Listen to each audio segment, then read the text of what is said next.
FL2MI, Forum Laki-Laki Mencari Istri. Apa persiapan dulu ini mungkin ada apa pemirsa nanti kan sobat menonton itu kan, persiapan apa sih yang diperlu persiapkan gitu kan? Oke, Anda mungkin bisa cerita apa sih perbedaan budaya mahasiswa Cina ya dengan Indonesia?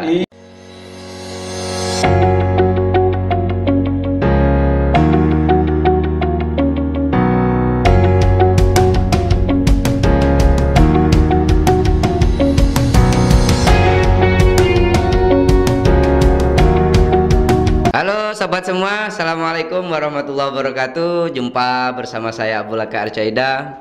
Hari ini kita kedatangan tamu sangat jauh sekali.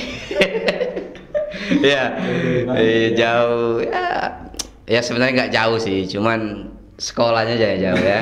Ya, ini ada Bung Wahid. Nama lengkapnya Pak? Ahmad Wahid. Ahmad ya. Ahmad Wahid ya. Kalau enggak lah. Ya, ini Bung Ahmad Wahid, apa kabar bro? Alhamdulillah. Alhamdulillah ya. Baik. Berapa hari berapa malam berjalannya? Ya 1 minggu 1 malam. Satu malam. Nggak bercanda, itu cuma 2 jam aja kok pakai motor. Iya. Ya Bung Wahid ini asli Wonosobo, dulu alumni Rispati ya, Universitas Rispati Yogyakarta. Unrio lah. Unrio. Oke, Unrio tahun berapa dulu Pak? Tahunnya sih lama banget sih, 2012. 2012 ya. Ya, kita keluar drop out. Dikeluarkan paksa atau dikeluar sukarela ya? Dikeluarkan sukarela ya. Ya ini Bung Wahid ini termasuk teman perjuangan juga dulu ya. Kita di DPM waktu saya sudah selesai di Senat ya, Senat UIN. Bung Wahid ini baru ketua tahun berapa ya ketua berarti ya? Ketua DPM masuk 2010 sampai 2011. Oke, berarti saya ya selesai Anda ketua waktu itu ya. Cuman kita masih sering komunikasi di FL2MI ya. Iya waktu itu. Betul, di FL2MI, Forum Laki-Laki Mencari Istri. Itu terlalu galak. Iya kan, katanya sering kayak itu diplesetkan banyak dulu teman-teman itu. Termasuk ketua DPM. Masih inget aja ya? Iya, Win Raden Patah Palembang itu istrinya itu anak Win ya itu. Iya. Jadi Forum Lelaki Mencari Istri tidak nemu-nemu gitu. Sering dipleset kayak itu, padahal Forum Lembaga Legislatif Mahasiswa Indonesia. Keren bener loh. Oke, masih berarti salam legislatifnya masih bisa dong? Masih bisa. Nah, Salam legislasi. Salam legislasi itu. FIFA legislativa kan gitu kan. Oke, ya kita dulu sering bareng di DPM ya, terus juga 2014 kita relawan Jokowi JK ya waktu itu ya, JPN4JJ yang sekarang menjadi jaringan. Masih inget ya singkatannya? Masih dong, jaringan pemuda. Bukan yang pakai falsafah bahasa Jawa dong. Oh lupa, iya ya. Ada, masih ingat nggak? N4JJ, Jaya ning kawula, Jaya ning ya ning kula kangge. Jaya ning kawula kawitaning saking becik lan kebajikan. Wah, ini luar biasa. Ini terverifikasi bahwa Anda betul-betul ketuanya ini. Iya dong. Artinya apa kalau di transit ke Indonesia? Ya kejayaan seseorang itu ya terlihat dari tingkah lakunya, kebaikannya gitu. Dan itu dibuktikan oleh seorang Jokowi. Ya itu terbukti lah. Dari wali kota ke gubernur gitu ya. Kita ngomongin politik ini. Tidak hanya framing media gitu ya. Memang enggak, kita flashback aja. Kan dulu kita relawan. Kalau misalnya Jokowi ada hal yang negatif ya wajib kita kritik dong. Iya.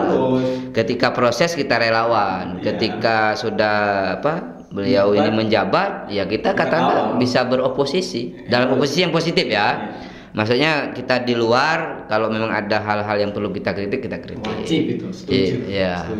Itu pun ya relawan ya latihan lah kita dulu, nggak harus misalkan nggak se ekstrim mungkin ya. iya misalnya harus musuh semua apa itu kan berpolitik tuh harus ceria, harus ketawa kan, iya karena di atas apa politik tuh ada kemanusiaan kalau kata Gus Dur gitu kan. Selinganya dulu tau. Betul.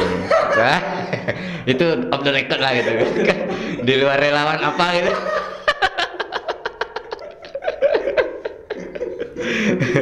Iya ya, kalau apa asik juga dulu tuh ya. Sebenarnya dulu itu kan kita ya hanya sekedar berkumpul-kumpul awalnya kan, apalagi waktu itu pas FIFA. Iya. Oh iya, Piala Dunia. Jago kita siapa dulu ya? Italia apa? Brasil ya. Brasil ya. Iya, kita nonton di sana itu kan. Iya. Ya akhirnya kebetulan ada pas waktunya tuh tepat banget momennya gitu kan. Jadi kita pemuda-pemuda tua-tua ini ya. Belum tua dong dulu dong. Ini kok kita jadi ngomongin politik. Padahal tadi udah janji kita, jangan bahas-bahas politik. Tapi strumnya itu, Pak. Jurang ini. Strumnya politik itu sangat kuat kayaknya. Ya enggak apa-apa lah. Memang anak muda itu atau ya insan apa ya? Ya seseorang tuh jangan buta politik. Kita apa ya, ilmuwan barat itu kita kan berpolitik, kita kan demokrasi ya. Demokrasi kan akhirnya ada di mulai berangkat dari politik. Kalau kita nggak belajar dari situ, ya kita bisa gimana kita bisa memahami politik. Betul. Kita anggap politik tuh ekstrim, padahal tidak kan. Kita harus paham politik lah dikit-dikit, walaupun dikit. Walaupun nggak terjun di politik harus paham gitu kan. Ya, sekarang apa coba pilihan ketua RT RW aja udah rata-rata coblos gitu, kepala desa. Nah, berangkat dari situ sebagai orang yang berangkat dari desa ya harus melek lah dengan politik. Betul. Begitu sih. Tapi nggak apa kita ngomongin politik ini. Kan jangan ya. Iya. Anda tadi pesan jangan ngomong politik ya. Nah itu kita bernostalgia aja lah ya, karena memang dulu kita bareng gitu kan di DPM, terus juga kita ya nggak apa maksudku ini kenapa kemudian kita ceritakan biar juga kalau yang nonton ini kan suka berorganisasi bisa memotret gerakan kita dulu seperti apa gitu kan. Artinya kalau misalkan Bung Wahid hari ini bisa kuliah S2 di Cina itu kan tidak hanya serta-merta apa instan gitu loh. Besar kan perjuangan kita begini kan. Artinya ya misalkan tadi kita bicara kita pernah di DPM, di FLUMI, kita pernah di relawan, terus kita bicara keberagaman waktu itu kan kita bikin mozaik institut dulu ya. Iya benar. Gimana kita membangun jiwa sosial yang tinggi. Iya. Kebinekaan gitu ya. Kita mulai dari situ mozaik itu dulu. Iya. Hero semangatnya itu kan waktu itu meneruskan perjuangan Gus Dur kan, masalah pluralisme kan. Waktu itu. Salah satunya kan mozaik itu kan, bahwa mozaik ini harus menyebarkan virus-virus pluralisme, virus-virus keberagaman. Kenapa kemudian kita dulu melibatkan peserta mahasiswa-mahasiswa dengan harapan ketika nanti mereka pulang kampung mereka sudah biasa dengan keberagaman kan, dengan perbedaan. Masih ingat kan? Masih ingat banget itu, mengental daging kayaknya. Iya. Tahun berapa ya kita sekolah? Itu 2011 akhir kita sudah ya. Gitu, kita berapa kali diskusi jalan-jalan sampai kemana. Oke, ya benar. Sama Pak Pendeta apa ya? Termasuk waktu di Solo itu yang lintas agama. Live Metro waktu itu. Oh ya ingat. Terus yang kita streaming di TVRI. Kayaknya Anda berbicara. TVRI ya saya, Fajar Kristen. Mungkin kalau saya streamingnya di tahun 2018-2019 saya udah di demo saya. Dianggap murtad saya. Padahal kan judulnya Fajar Kristen gitu ya, live 1 jam di samping Pak Pendeta. Terus saya pakai peci. Kiai Abdullah gitu. Mungkin waktu itu sudah di demo mungkin ya. Habis itu ya. Terus waktu kita sholat di rumah Pak Pendeta, di belakang kita itu salib. Itu tak posting di Facebook ya. Tapi dulu kan belum biasa yang kayak gitu. masih nggak se ekstrim sekarang. Iya, nggak se ekstrim setelah pilkada DKI kemarin. 2018 ya pilkada ya. 2018 awal. Ya, menjelang 2018 kayak kalau nggak 2017 kan. Sekarang kan berakhir 2022 kan. Anies kan sudah nonaktif kan. Ya, kan sejak itu kan kita terpolarisasi yang identik dengan kita bareng dengan non muslim itu kan apa ya, kayak menjadi tabu gitu loh. Padahal kita kan biasa dulu kan, kita pesantren damai seminggu di Pondok Al-Qadir. Itu siapa bawa orang Belgia 11 orang dulu, dia tidur di pondok biasa kan. Mohon maaf ya, orang-orang sana kan pakaiannya itu kan di pondok. Iya, membuat kita tidak konsen. Tapi kan enjoy saja kan, ya tidur di pondok kan. Mbak Masur kan waktu itu kan enjoy aja walaupun katakanlah tamunya itu dari Belgia ya. Betul, 11 orang seingat saya dulu. Dan peserta kita kan 5 agama apa 6 ya? 6 dulu sama Konghucu juga. Karena Konghucu juga, semua kalangan kita dulu ya. Iya, ya, kita seminggu di sana membaur. Ya begitulah apa? Lika-liku kita dulu ya. Tak laku. Oh, curhat ini. Anda ini jangan curhat di sini lah ini. Ini bukan forum klarifikasi, bukan forum curhat ini ya. Kalau mau klarifikasi di podcastnya Om Deddy nanti. Di belakang ya.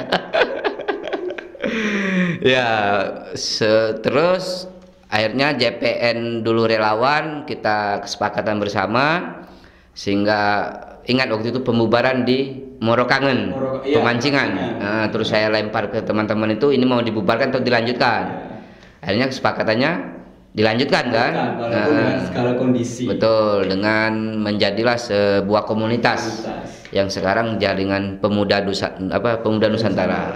JJ-nya hilang ya. JJ-nya hilang, ya dong. Kita sudah netral sekarang. Dulu kan Anda ketuanya, karena Anda mau persiapan sekolah ke Cina, akhirnya diturunkanlah ke saya. Turun gunung jadi saya. Ya, sekarang jadi sobat semua ini, Bung Wahid ini sedang menyelesaikan S2 di Cina. Tepatnya di mana ya, Pak? Di kota Harbin namanya. Kota Harbin. Iya, kota itu kota perbatasan Rusia ya. Perbatasan Rusia itu paling ya 1 jam 2 jam pakai kereta cepat. Oke, berarti kalau seandainya Anda itu masih di sana, kedengaran itu bom perang itu. Ya enggak lah, itu ya kan, Ukraina. Kan Rusia, oh ya nyerangnya di sana ya. Kali aja Ukraina ngirim rudal ke Rusia. Sasar itu kan, iya, gitu. Tapi nggak mungkin lah ya. Tapi biasanya malah yang kedengar itu tuh rudal-rudal latihannya Korsel. Itu bisa kedengar tuh. Kok kedengaran? Emang kalau ke Korsel berapa? Kan lebih dekat. Di laut kan ya, tapi lebih bisa kedengaran itu. Kalau Rusia enggak malah. Rusia kan jauh di Ukraina kan. Oke, enggak masalah latihannya apa enggak pernah dengar rudalnya Rusia. Jarang dengar. Padahal setengah jam ya? 1 jam? 1 jam. Oke. Tahun berapa dulu ya mulai kuliah? Ya, saya lepas dari Jogja itu 2000 berapa, saya masuk tuh 2017. Karena 2017. prosesnya panjang ya. Artinya kalau kuliah di Cina itu prosesnya panjang, jadi kita diwajibkan selain bahasa Inggris kita juga wajib belajar bahasa Mandarin.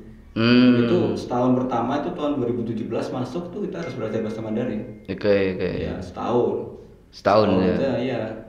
Setelah bahasa Mandarin baru bisa masuk ke jurusan.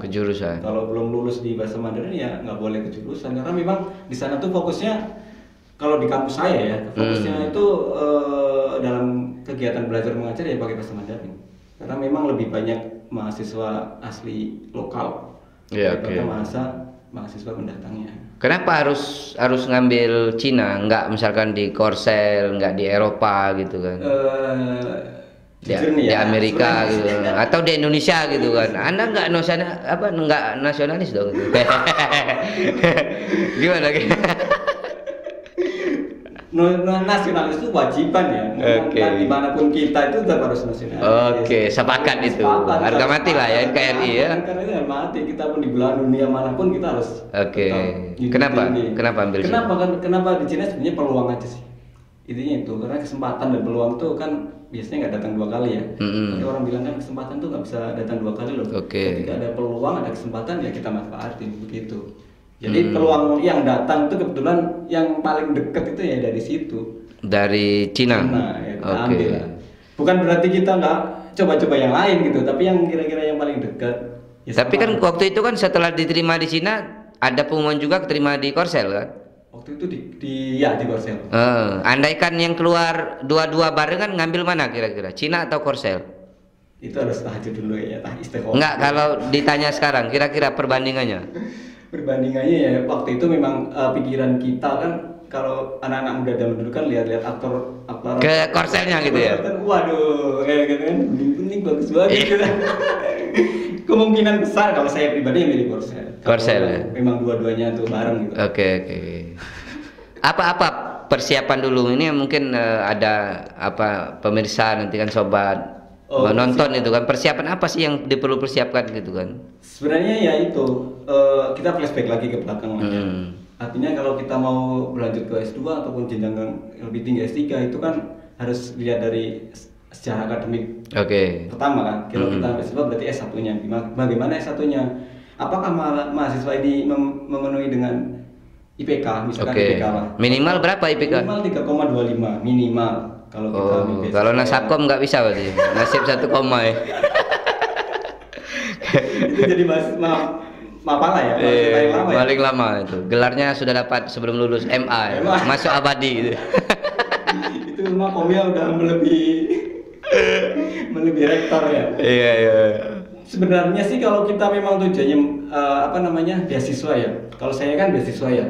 Jadi ya memang harus memenuhi standar dulu lah. Jadi memang persyaratan dari mereka tuh ya kita mampu nggak untuk mencoba mendaftar. Yang pertama tadi IPK.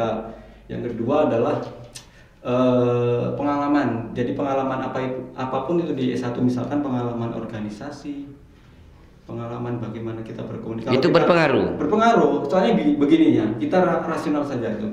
Kalau mahasiswa sering komunikasi dengan orang, artinya komunikasi entah itu lintas apapun lah, jurusan, lintas apapun pokoknya. Jadi mereka tuh pola pikirnya public speakingnya dapat, cara berkomunikasinya bagus. Ini berpengaruhnya di mana? Ketika kita interview dengan pihak-pihak mahasiswa, nah udah akan nampak gitu. Jadi beda dengan mahasiswa-mahasiswa yang mungkin dalam artian kutu buku, memang dia pintar secara akademik, tapi ketika berhadapan dengan orang agak-agak karena wawancara itu beda ya. Artinya nggak bisa dibohongi bahwa dia itu berpengalaman atau tidak gitu. Bedanya di situ. Terus selebihnya adalah kalau S2 itu yang ditanyakan pengalaman dari jurusan, misalkan jurusan saya kan teknik informatika. Sesuai enggak gitu. Sesuai enggak? Kamu pernah ikutin proyek apa? Kamu nggak kerja di perusahaan yang sejurusan dengan kamu? Nah, itu berpengaruh ya. Kita pernah kerja di sini perusahaan ini. Ya, karena waktu itu kan saya dulu ingat kan saya diterima di Batam gitu kan 2 tahun gitu ya. Alhamdulillah saya punya pengalaman itu. Terus benar-benar. Nah itu. Terus selebihnya ketiga itu adalah kemampuan bahasa. Nah bahasa ini bukan syarat mutlak sih, tapi bagaimana kita ibaratnya saling berkomunikasi saja lah. Dari bahasa asing, terutama kalau kita mau daftar ke Cina, yang paling pertama tuh kita belajar ya bahasa Inggris dulu, karena interviewnya kan nggak mungkin dong kayak orang kayak saya, orang Jawa gitu kan ngomong bahasa Inggris, ngomong bahasa Indonesia aja medok gitu kan langsung ngomong bahasa Mandarin. Iya. Ya bahasa Inggris dulu lah, minimal nggak usah sampai level high lah ya. Bisa ya intinya nyambung komunikasinya, walaupun belepotan gitu ya. Belepotan yang penting kita bisa berkomunikasi. Gitu. Terus ya kalau udah komunikasi enak, ntar kan mereka juga punya penilaian sendiri mungkin kan. Iya. Bagaimana mahasiswa ini dengan bakat kayak gini mungkin masuk penilaian mereka. Nah dari situ ya kalau pengalaman saya pribadi sih nggak begitu berat. Artinya ya masih mahasiswa kayak kita yang nggak setiap hari di kampus itu ya masih bisa lah. Ya artinya berkaitan dengan berorganisasi tadi sangat besar pengaruhnya. Pengaruhnya sangat besar. Itu kelihatan banget, jangankan di beasiswa ya, kalau kita daftar kerja pun pasti kan kelihatan. Dunia kerja itu lebih HRD itu lebih berpengalaman mungkin ya dari psikologi kan. bagaimana orang menyampaikan pendapatnya, bagaimana orang menyangkal pendapat orang lain, itu kan harus ada etikanya kan. Iya, iya, iya. Nah dari situlah kalau orang sering berkomunikasi dengan orang lain, bukan hanya rasionalitas, tapi mereka juga punya perasaan untuk. Berarti kalau tak catat simpulkan tadi ada 4 hal ada terkait. Yang utama itu organisasinya. Organisasi penting. Iya toh. Terus IPK pastilah ya. Pastilah, itu syarat mutlak. Pengalaman kerja. Sama linear atau enggak? Linear ya pasti. 4 hal ini kan berpengaruh kan? Iya. Iya, pengaruh besar itu. Linear apa enggak? Karena kalau enggak linear gitu kan susah juga kita. Iya kan, misalkan saya dari TI nih tiba-tiba pindah hukum gitu kan, ntar kesusahan sendiri. Khususnya di mana kita mau nulis tesisnya, apalagi targetnya kan di sana kan internasional kan, nggak mungkin. Oke. Artinya yang saya sampaikan 4 hal tadi, tapi kan tidak semerta 4 hal itu kemudian kita tidak mempersiapkan, otomatis ada persiapan dong. Wajib dong. Lah ya, karena kita sudah punya nih modal 4 hal ya, memang kita punya pengalaman kerja, IPK masuk kan, terus kita juga organisasi. Nah, menjelang mau daftar itu mesti ada persiapan tuh. Apa yang mesti dipersiapkan? Ya persiapan ya dokumen-dokumen aja dong. Yang penting dokumen dari akademik, transkrip akademik kita udah dalam bahasa Inggris semua. Jadi transkrip semua, terus CV kita itu penting loh, CV kurikulum vitae kita kan, makanya tadi harus ada dalamnya ada pengalaman kerja, pengalaman organisasi. Nah di situ terus apalagi ya yang penting-penting tuh. Kayaknya cuma itu sih yang penting. Terus satu lagi riset masa depan, karena harus linear gitu kan. Riset kira-kira ke depan tuh dari backgroundmu IT, misalkan saya IT itu akan membuat apa gitu. Planning. Studi planning nantinya. Nah itu dari situ dalam bahasa Inggris translate dulu, baru dimasukin lamarannya. Nah untuk lamarannya ya tinggal apply aja kemana. Iya. Penyedia beasiswanya paling ya kalau sekarang banyak loh Pak. Kalau misalkan ke Cina itu ada pemerintah Indonesia juga ada, kedubes juga ada. Dari Cina sekarang malah ada dari setiap provinsi itu ada. Apalagi yang pengen belajar bahasa aja ya, itu setiap kampus ada beasiswa. Jadi dari kampusnya itu ngasih beasiswa untuk pelajar-pelajar seluruh dunia untuk yang ingin belajar bahasa Mandarin secara gratis. Nah mungkin peluang ini yang tidak diketahui banyak orang. Iya, rata-rata hanya mahasiswa-mahasiswa yang yang tahu. Triknya gimana untuk mengakses ini? Biar ini kalau yang pengen kuliah ke luar negeri itu bisa gitu. Oh gitu ya. Kalau triknya tergantung beasiswanya ya Pak. Misalkan mau ambil beasiswa S1, S2 atau bahasa aja ya. Kalau pengen bahasa aja nih, misalkan pengen bahasa Mandarin dalam waktu setahun dengan beasiswa gitu ya. Kita nyari-nyari kampus yang memang ada di situ ada jurusan untuk bahasa. Tapi rata-rata jurusan yang kampus yang memiliki jurusan bahasa itu pasti ada beasiswanya. Terus kalau kita mau nyari yang misalkan S1, misalnya beasiswa S1, otomatis yang akan dilihat kan rapot-rapot kita yang di SMA kan. Ya prosesnya hampir sama. Cuma daftarnya juga harus yang S1 gitu kan. Siap. Ada yang menerima S1. Kalau yang S2 ya seperti yang saya jelaskan tadi, nyari kampusnya itu. Kalau kita punya misalkan kan punya teman atau kenalan atau enggak ikut organisasi pelajar di Tiongkok itu pasti ada infonya. Iya. Kampus. Tapi jangan berkecil hati gitu. Misalkan kita pun nggak punya teman, nggak apa-apa pun, webnya tuh nggak ada Pak. Nggak ada web. Ada toh? Ada. Yang penting kita nyari aja. Cuma ada itu scholarship. GCS namanya itu, Government Chinese Scholarship, itu ada itu. Yang jelas semua informasi itu kan kalau di era sekarang kan sudah dipublish semua kan. Nah, digital semua kan. Tinggal kitanya kan. Tapi kan kadang kalau orang-orang baru atau mahasiswa baru atau enggak lulusan baru kan bingung kan. Aku nggak ngerti ini caranya gimana. Mungkin bingungnya di situ. Padahal itu kalau kita ya baca aja lah. Udah basi saja. Itu tadi proses bagaimana kita kalau mau ngambil beasiswa ke luar negeri kan. Ya lebih khususnya ini di Cina ya. Sekarang saya mau nanya, kira-kira di sana ngapain ente itu kan? Bisa nggak sih ngomong Cina? Jangan-jangan ente ajak bahasa Jawa orang sana. Tapi rata-rata ajak bahasa Jawa sih. Bisa mereka? Enggak. Maksudnya kalau saya udah pusing ngomong mereka ngomong apa gitu. Aduh ngomong apa? Maksudnya karena kalau kita nggak paham apa yang mereka sampaikan gitu ya. Karena kan ada tuh yang tipikal orang kan beda-beda ya. Misalkan ada yang ngomongnya dikit-dikit, pelan-pelan, cepet tuh. Kan Cina kan cepat bahasanya Mandarin. Cepat suaranya tinggi lagi. Iya, kalau kayak kita orang Jawa itu kan biasanya ngomong kan nggih, monggo. Kan enak kan? Iya, kalau nonton Cina itu kan susah tuh bahasa transitnya, baca transit karena cepat dia tuh. Iya. Ya itu awal-awalnya sangat awalnya kayak hidup di planet, Pak. Bener-bener kayak hidup di planet. Nah, kita dengerin apa-apa nggak ngerti artinya. Ayo kita lapar atau mau makan aja pakai bahasa tubuh. Iya. Gimana coba gini. Dan yang sangat heran lagi kalau kita yang ya maklum lah kalau misalkan kita beli di pasar gitu kan mereka nggak bisa bahasa Inggris gitu loh. Oke. Jadi kan kita repot kan, harus nunjuk-nunjuk kalau nggak. Ya harus bahasa Mandarin. Kalau nggak ada caranya Pak, kita foto dulu barang kita yang mau beli. Nah, ini gitu ya. Iya. Nggak perlu jelasin lagi. Kayak robot dong. Iya. Kayak gitu. Itu awal-awal itu. Bener-bener kayak di planet kan. Iya. Gitu. Terus apa lagi kira-kira yang dirasakan apa? Ya suka duka lah ya. Berarti kan namanya di negeri orang bahasanya susah gitu kan. Sukanya itu ya kayaknya lebih banyak sukanya. Sukanya gini ya Pak, kita. Iya dong, beasiswa banyak sukanya lah, masa banyak duka pulang aja. Sukanya tuh lebih banyak sebenarnya kalau mahasiswa beasiswa. Tak pikir bukan hanya mahasiswa Cina ya, mungkin di UK, mungkin di Amerika, Belgia, mungkin sama. Karena begini kalau beasiswa ya, otomatis kan gratis ya. Kita gratis jalan-jalan ke luar negeri, kapan lagi coba? Iya kan? Iya. Kapan lagi coba jalan-jalan? Berarti udah main kemana aja di sana? Banyak Pak. Rusia sudah. Rusia baru perbatasan sih waktu itu. Memang harus region aja. Papua. Apa aja berarti ke sana? Kesana ya baru kota-kota yang dekat lah, dekat-dekat ya yang kota-kota besar lah. Contohnya itu Beijing udah berapa kali ya? Kalau di luar Cinanya? Keluar Cinanya paling kita mampir sih Pak. Kalau kita pulang itu mampir ke Singapura atau enggak ke Malaysia. Gitu. Jadi kita transit pesawat kita nginep dulu di.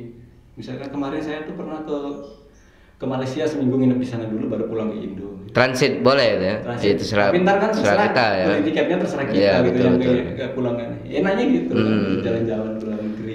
Oke, Anda mungkin bisa cerita apa sih perbedaan budaya mahasiswa Cina dengan Indonesia? Ini kan penting juga ini kan kita apa? Jangan di-compare tadi Pak. Ya, sekedar referensi aja barangkali apa ya, ada suatu hal yang baik mungkin bisa kita ambil, ya kan? Namanya kita butuh referensi banyak kan? Waduh, kalau itu bener. Kalau saya pertama datang ke sana tuh kaget. Kagetnya begini ya. Mahasiswa sana itu bener-bener disiplinnya luar biasa. Rajinnya luar biasa, jauh lah. Kalau kayak kita itu kan mahasiswa S1 kan rata-rata MA kan. Iya. Titelnya MA. Kalau di sana enggak lah. Kalau memang 4 tahun harus lulus ya wajib 4 tahun lulus. Wajib ya. Okay. Nah, bagaimana dengan gaya belajarnya mereka itu kan? Gaya belajarnya mereka itu ya kayak robot udah Pak. Jadi kalau memang sudah belajar ya belajar. Contoh nih, kita kasih contoh kalau kita perpus ya Mas, buka jam 7 itu jam 7 tit itu langsung full, padahal perpusnya gedungnya minta langsung full dan ngantri masuknya itu. Kalau di Indonesia ngantrinya apa ya? Ngantrinya juga bersilat. Iya. Itu perpus itu full, benar-benar full. Dan hebatnya lagi pulangnya itu kalau belum diusir belum pulang Pak, padahal pulangnya jam berapa? Jam 10 malam. Sampai satpam petugasnya itu sampai capek sendiri kan, namanya juga mereka bekerja. Dia nggak punya waktu ngegame, pacaran gitu, nongkrong. Ya ada sih, karena memang budaya mereka tuh kayak gitu ya, disiplin. Jadi ya disipin gitu. Maksudnya begini, kalau mereka ngegame ya kadang di perpus gitu sambil bawa handphone gini. Tapi kan diam mereka tuh nggak ada suara sama sekali karena pakai headset kan. Kalau mungkin pacaran ya sama pacarnya tuh perpus itu. Jangan ya deket-deketan gini gitu. Terus buku cuma ditumpuk aja gitu? Enggak sih ya, tapi enak sih Pak. Selingannya kalau capek, aduh enak banget. Kalau saya kayak gitu loh, aduh jadi pengen sebenarnya. Iya. Kenapa nggak cari orang sana aja? Gimana ya? Itu tadi Pak. Susah menyesuaikannya. Susah menyesuaikan. Saya pikir gitu, karena saya bukan ngomongin masalah suku ini ya. Iya. Dengan orang Jawa dengan biasaan kayak gini, budaya sana dengan cara ngomongnya bicaranya seperti itu ya kadang bagi saya pribadi ya kurang nyaman. Memang nadanya tinggi itu kan seakan-akan kalau kita kan wah lagi marah ya gitu kan. Padahal sana enggak, padahal itu udah hal biasa. Tapi yang jelas asik lah ya. Ya. Kalau diulang lagi, misalkan suruh pilih tetap Cina atau ada pilihan lain setelah lama di sana? Ada kesempatan kedua ya, ada kesempatan lagi gitu misalnya, ya nyari yang lain lah. Jangan-jangan gara-gara anak gak lulus ini ya? Jadi ya gimana? Ini kan dampak dari pandemi ya, sehingga tertunda yang harusnya sudah lulus 2 tahun yang lalu ya, padahal penelitian sudah selesai gitu ya. Itu ceritakan kondisinya gimana? Dampak pandemi waktu itu kan 2020 awal ya. Jadi di kotaku tuh sebenarnya belum ada apa-apa waktu itu di Wuhan. Waktu itu Wuhan kan jauh tuh sekitar 6 jam 7 jam dari tempatku naik pesawat kan. Sebenarnya di kotaku belum ada apa-apa. Cuman karena ini wabah kan pandemi itu kan menurut dengan cepat. Waktu itu ada dari KBRI itu himbauan untuk semua mahasiswa dari Indonesia lebih baik kalau tidak ada apa-apa pulang dulu gitu kan. Daripada mungkin ya ada pertimbangan lain mungkin lah ya. Akhirnya kita mengambil jalan untuk pulang. Dan nggak boleh balik lagi sampai sekarang? Ya waktu itu kan mikirnya kan karena nggak separah itu Pak. Itu kan winter kan biasanya kita kan libur 2 bulan. Ya. Palingan 2 bulan lah. Tapi sampai sekarang masih ada? Tapi sampai sekarang malah masih ada gitu yang bikin aduh. Cina tuh berarti masih melonjak sampai sekarang? Masih melonjak sampai sekarang. Kemarin malah pas waktu meeting kemarin dengan KBRI itu kan ada meeting kita ya 1 minggu yang lalu. Dari pihak KBRI mengatakan bahwa Beijing tuh masih banyak mal-mal yang tutup. Segitunya ya. Padahal Indonesia udah bebas-bebas aja. Udah bersahabat kita. Bersahabat. Ya mungkin karena ini Pak, cuaca ya. Di sana sangat mendukung ya. Betul. Jadi mungkin sekarang masih dingin-dingin gimana gitu di sana kan. Nah terus apa yang Anda tempuh, jalur apa biar maksudku ini tetap lulus walaupun lama apa segala macam kan, kalau kelewatan batas juga kan mungkin Anda bisa di drop out ya. Ya kan beasiswa kan mesti ada durasi, kecuali kan beasiswa dari orang tua kan. Iya dong. Lifetime ya. Iya, mau berapa tahun aja bebas loh. Iya. Kalau itu kan memang durasi kita kan 4 tahun ya. Jadi 4 tahun itu kalau S2 itu yang pertama adalah 1 tahun untuk bahasa. Bahasa 3 tahun itu maksimal 3 tahun itu ada di jurusan. Nah, tapi karena terhalang pandemi waktu itu kan 2020. Sebenarnya kalau saya itu 2021 harus sudah finish. Ya, tapi karena 2020 saya pulang sampai hari ini. Jadi belum ada kejelasan kapan lulusnya. Tapi intinya begini, usahanya ya kita harus komunikasi ya benar. Terus dari pihak akademika ataupun dari profesor pembimbing. Betul. Jadi itu yang hanya bisa dilakukan. Dan yang senang lagi gini, kemarin kan dari KBRI itu ada meeting ya. Jadi mereka nawarkan solusi. Jadi solusinya itu bagi yang mahasiswa yang urgent kira-kira penting untuk kembali akan dibantu kembali. Cuman masalahnya ini loh Pak, biaya sendiri, bukan bantu namanya, cuman membantu mengkoordinir. Berangkat sendiri bisa. Ya kan bisa dilakukan dalam segala upaya lah. Mungkin mengajukan proposal dengan pihak-pihak terkait, dengan bupatimu kan bisa kan.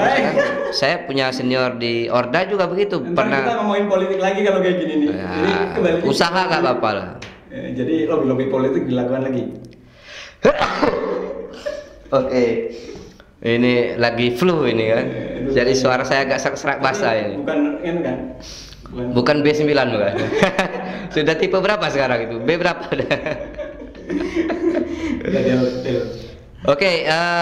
Pesan terhadap mungkin generasi milenial sekarang ini kan, kalau untuk sekolah lah, beasiswa dengan organisasi, apa kira-kira yang katakanlah pengalaman dari Bung Wahid tadi sehingga proses beasiswa itu lebih mudah dengan berorganisasi tadi ya, dengan banyak kegiatan. Sebenarnya gini, kalau saya lihat ya, mahasiswa sekarang kan saking enaknya ya. Teknologi kan zaman kita kuliah dulu susah ya? Susah Mas. Cuman ada Friendster ya? Friendster, habis itu Yahoo paling mentok-mentoknya. Kok Anda tua kali ya?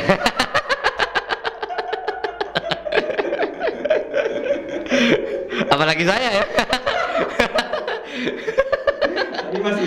Iya dong. Ketua JPN, pendiri PJPN, Pemuda Nusantara, muda terus dong. Muda terus. Makanya saya nggak mau diganti ya.